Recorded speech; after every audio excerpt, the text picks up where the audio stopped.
People exercise to be healthy. Others choose to drink to one's health. There's always a new diet or health fad every single year in the world of nutrition or exercise. But rarely do we hear of wellness fads or exercising to be well. It's all about health. Is there a difference between health and wellness? Health is defined as the overall mental and physical state of a person, the absence of disease. This isn't entirely the same thing as wellness. Wellness refers to the state of being in optimal mental and physical health. But wellness is more than that.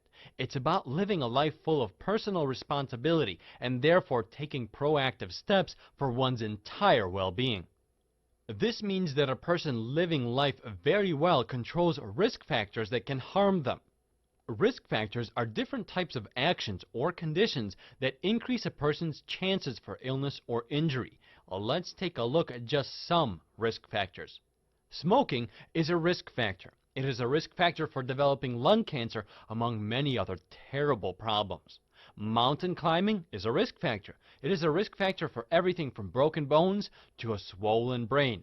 Alcohol is a risk factor. It is a risk factor for developing liver damage. And unprotected sex is a risk factor as well. We all know that you can get some very nasty sexually transmitted diseases with unprotected sex, including HIV. That being said, just like there are many different types of risk factors, there are actually different dimensions of wellness as well. No pun intended there. Actually, there are several of them. Let's take a look at what they are.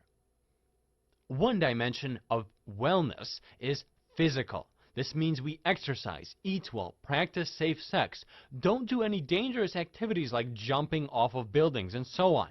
Physical fitness increases physical wellness.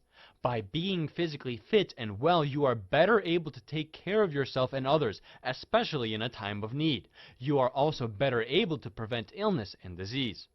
Another dimension is intellectual. Critical thinking, being curious, and always learning new things. Developing intellectual wellness is critical not only to help a person grow in school and do better at work, but it actually prevents the onset of disease. It's been shown that people who regularly learn new things and challenge their mind can stave off many mental health problems. A further dimension is emotional. Being confident, having a solid self-esteem, building trust, and being able to understand another's feelings. A person who is emotionally well is aware of their feelings and is able to properly cope with them. Emotional wellness also implies a person can deal well with stressful situations. Furthermore, there is an interpersonal dimension of wellness. Having good communication skills, the ability to establish good and healthy long-term relationships, and having good relationships with family and friends. Interpersonal relationships